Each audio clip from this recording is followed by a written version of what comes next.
আজকে বানাচ্ছি আমি নিরামিষ পটলের সবজি। সোমবারে দিয়েছি গোটা গরম মশলা আর একটা শুকনো লঙ্কা আর আলু আমার মোটামুটি ভাজা হয়ে গেছে। এখানে আছে 1 ইঞ্চি পরিমাণ আদা, 8টা কাঁচা লঙ্কা আর একটা বড় সাইজের টমেটো, সব একসাথে পেস্ট করে দিলাম।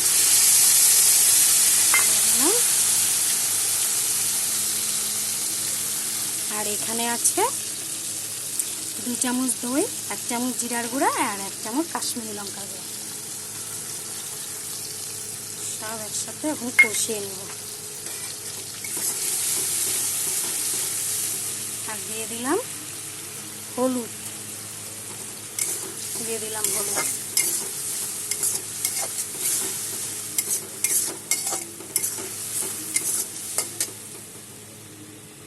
মশলা আমার কষানো হয়ে গেছে, মশলা থেকে তেল বেরিয়ে হয়ে গেছে।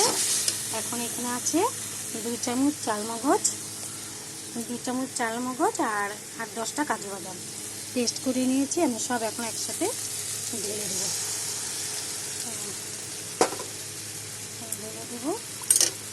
আর মিক্সির বাটিটা ধুয়ে আমি জল দিয়ে দেবো।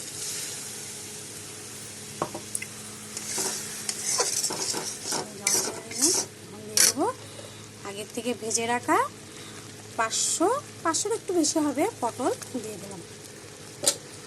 আর দিয়ে দিলাম চিনি পেস্টের জন্য। তারপরে কিছুক্ষণ নেড়ে চেড়ে তারপর আমি জল দিয়ে দেবো।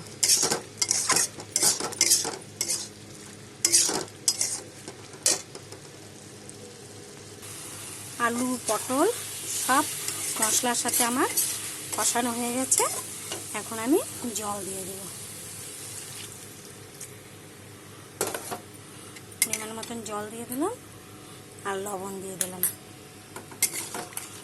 তো কালারটা খুব সুন্দর হয়েছে, খেতেও সেই টেস্টি হয়, খুব সুন্দর, মানে খুবই সুন্দর, খেতেও খুব টেস্টি। এক থাল ভাত খেতে হবে নিরামিষ আলু পটলের তরকারি দিয়ে, রুটি পরোটা সব কিছুর সাথে খেতে অসাধারণ একটা রেসিপি, অসাধারণ।